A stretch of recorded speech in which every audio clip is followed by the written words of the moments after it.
వీరు దెసలోనికాలో ఉన్న వారి కంటే గనులై ఉన్నారంట. దేవుని నామానికి స్తోత్రం, హల్లెలూయా. చూడండి, దేవుని చేత గణపరచబడినటువంటి సంఘముగా ఈ బెరయా సంఘం మనకు కనిపిస్తూ ఉన్నది. ఇంతకీ దేవుడు ఎవరిని గణపరుస్తాడు అంటే మనందరికి తెలిసినటువంటి మాటే. సమూయేలు మొదటి గ్రంథము 2వ అధ్యాయము 30వ వచనంలో రాయబడి ఉంటుంది, నన్ను గణపరచు వారిని నేను గణపరచదను అని. దేవుణ్ణి సంతోష పెడితే దేవుడు మనల్ని సంతోష పెట్టడానికి అవకాశం ఉంటుంది. దేవునికి విలువిస్తే దేవుడు మనకు విలువ ఇవ్వడానికి అవకాశం ఉంటుంది. దేవునికి మనం గౌరవం ఇస్తే దేవుడు మనకు కూడా గౌరవం ఇవ్వడానికి అవకాశం ఉంటుంది. చూడండి, లోకంలో ఉన్న మనుషులందరూ ఇచ్చే గౌరవం కంటే దేవుడు ఒక్కడే ఇచ్చేటువంటి గౌరవం అది ఎంతో ఉన్నతమైనది, అది ఎంతో విలువైనది. దేవుడు మనకు గౌరవాన్ని ఇస్తా అంటున్నాడు. ఎప్పుడు అంటే మనం దేవునికి గౌరవాన్ని ఇస్తే. ఇప్పుడు వీరు దేవుణ్ణి గణపరిచినారు కాబట్టి దేవుడు ఏం చేస్తూ ఉన్నాడు అంటే ఈ సంఘాన్ని గణపరుస్తూ ఉన్నాడు. దేవుని నామానికి స్తోత్రం, హల్లెలూయా. ఈ రోజున మన జీవితం ఏ విధంగా ఉన్నది? మనం దేవుణ్ణి గణపరిచే వారంగా ఉన్నామా? బైబిల్ గ్రంథంలో మనం జాగ్రత్తగా గమనించినట్లయితే కొంతమంది మనుషులు కూడా కొందరిని గణపరిచినట్లుగా మనకు కనిపిస్తూ ఉంటుంది. ఉదాహరణకి ఎస్తేరు గ్రంథం 3వ అధ్యాయం 1వ వచనంలో మనం గమనించినట్లయితే అక్కడ రాజు హామానును గణపరిచినట్లుగా మనకు కనిపిస్తూ ఉంటుంది. చూడండి, రాజులు గణపరిచినా మనుషులు గణపరిచినా అది శాశ్వత కాలం అదే విధంగా ఉంటుందా అంటే హామాను జీవితంలో లేదండి. అది త్వరగా నశించిపోయినట్లుగా మనకు కనిపిస్తూ ఉంటుంది. రెండోదిగా మనం ఆలోచన చేసినట్లయితే కొందరిని దేవుడే గణపరిచినట్లుగా మనకు కనిపిస్తూ ఉంటుంది. ఉదాహరణకు మనం బైబిల్ గ్రంథంలో జాగ్రత్తగా ధ్యానించినట్లయితే దినవృత్తాంతములు మొదటి గ్రంథము 29వ అధ్యాయము 25వ వచనంలో ఇజ్రాయేలీయులందరి ఎదుట దేవుడు సొలొమోనును గణపరిచినట్లుగా మనకు కనిపిస్తూ ఉన్నది. ఆ ఘనత సొలొమోనుకు ఇప్పటికీ అదే విధంగా ఉన్నది. దేవుని నామానికి స్తోత్రం, హల్లెలూయా. అంటే దేవుడు ఒక వ్యక్తిని గణపరుస్తే అది శాశ్వత కాలం ఉండడానికి అవకాశం ఉన్నది. చూడండి, దేవుడు ఎవరిని గణపరుస్తాడు అంటే దేవుణ్ణి గణపరిచేవారిని. మరి రోజున అందరూ దేవుణ్ణి గణపరుస్తూ ఉన్నారా అంటే వాక్యంలో దేవుడు స్పష్టంగా తెలియపరుస్తూ ఉన్నాడు. మలాకీ గ్రంథం 1వ అధ్యాయం 6వ వచనంలో రాయబడి ఉంటుంది, కుమారుడు తన తండ్రిని గణపరచుడు కదా, నేను తండ్రినైతే నాకు రావలసిన ఘనత ఏమాయను. దేవుడు ప్రశ్నిస్తున్నటువంటి విషయం, నాకు రావలసినటువంటి ఘనత ఏమైంది? నన్ను అనేకులు గణపరచడం లేదు అని చెప్పేసి దేవుడు అక్కడ మలాకీ ప్రవక్త ద్వారా ఇజ్రాయేలీయులను అలనాడు ప్రశ్నించినాడు.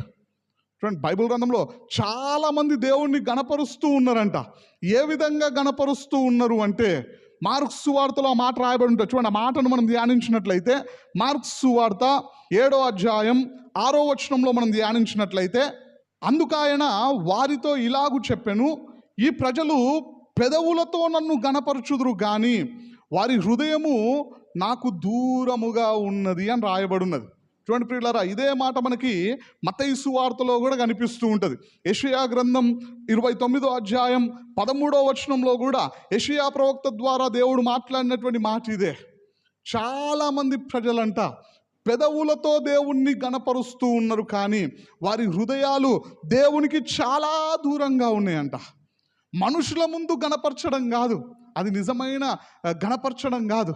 నిజముగా స్తుతించేవారు, నిజముగా ఆరాధించేవారు, నిజముగా ప్రార్థించేవారు మనుషులు ఉన్నా ప్రార్థిస్తారు, ఏ ఒక్కరు లేకపోయినా వ్యక్తిగత ప్రార్థనలో పాల్గొంటారు. మనుషులు ఉన్నప్పుడు స్తుతిస్తారు, ఎవ్వరు లేకపోయినా దేవునికి కృతజ్ఞతాస్తుతులు చెల్లిస్తారు. అంటే కృతజ్ఞత కలిగి జీవించేవారు దేవుణ్ణి గణపరచడానికి అవకాశం ఉన్నది. ఆయనను గణపరుస్తున్నటువంటి అనేకులను ఉద్దేశించి ప్రభువు అంటున్నటువంటి మాట, వీరు పెదవులతో మాత్రమే నన్ను గణపరుస్తూ ఉన్నారు కానీ వారి హృదయాలు నాకు చాలా దూరంగా ఉన్నాయి అని చెప్పేసి దేవుడు బాధతో ఈ మాటని తెలియపరుస్తూ ఉన్నాడు. మరి రోజున మనం పెదవులతో మాత్రమే దేవుణ్ణి గణపరిచే వారంగా ఉన్నామా, లేదంటే హృదయపూర్వకంగా దేవుణ్ణి గణపరిచే వారంగా ఉన్నామా? చూడండి, మనం దేవుణ్ణి గణపరచబద్దులమై ఉన్నాం. వాక్యం ద్వారా దేవుడు స్పష్టంగా తెలియపరుస్తూ ఉన్నాడు, నేను తండ్రినైతే నాకు రావలసిన ఘనత ఏమాయను? దేవుణ్ణి నువ్వు తండ్రిగా భావిస్తూ ఉన్నట్లయితే, యేసుక్రీస్తు ప్రభువారిని నువ్వు దేవుడిగా గుర్తించినట్లయితే, ఆయన నామాన్ని నువ్వు ఘనపరచాలి. మరి ఏ విధంగా ఘనపరచాలి అంటే బైబిల్ గ్రంథంలో కొన్ని విషయాలు రాయబడినాయి. చూడండి, త్వరగా మనం ఆలోచన చేసినట్లయితే నెహెమ్యా గ్రంథము 1వ అధ్యాయము 11వ వచనం ప్రకారం భయభక్తులు కలిగినటువంటి జీవితంతో దేవుణ్ణి ఘనపరచాలా. నేను దేవుణ్ణి గణపరుస్తా, నేను దేవుణ్ణి ప్రార్థిస్తా, నేను దేవుణ్ణి ఆరాధిస్తా అని చెప్పేసి భయం లేకుండా, భక్తి లేకుండా చేస్తే అది నిజముగా దేవుణ్ణి ఆరాధించినట్లు కాదు, నిజముగా దేవుణ్ణి మహిమపరిచినట్లు కాదు, నిజముగా దేవుణ్ణి గణపరిచినట్లు కాదు.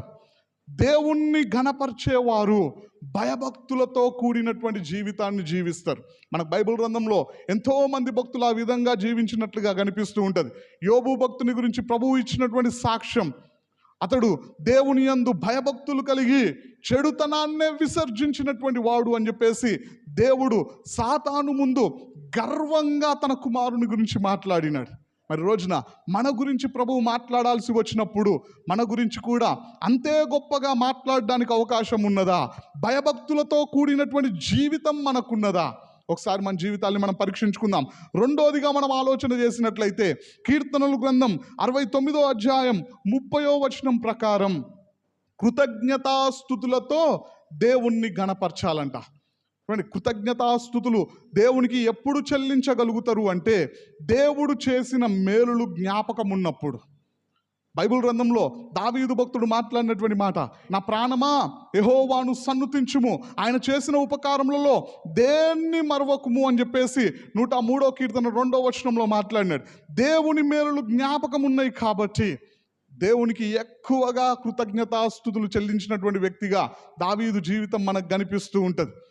ఇజ్రాయెల్ ప్రజలకి దేవుడు చేసినటువంటి మేలులు జ్ఞాపకం లేవు కాబట్టి, ఉదాహరణకి ఎర్ర సముద్రమును 2 పాయలుగా చేసి ఆరిన నేల మీద నడిపించినటువంటి అద్భుతం జ్ఞాపకం లేదంట. కేవలం 3 రోజుల్లో 3వ రోజే మర్చిపోయినారు, మారా ప్రాంతానికి వెళ్ళినారు.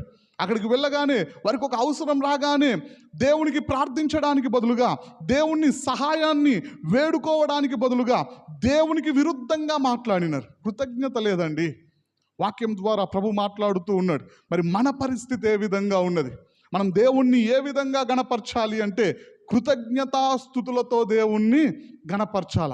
ఎప్పుడు దేవునికి కృతజ్ఞతాస్తుతులు చెల్లిస్తాము అంటే దేవుడు చేసిన మేలులు మనకు జ్ఞాపకం ఉన్నప్పుడు.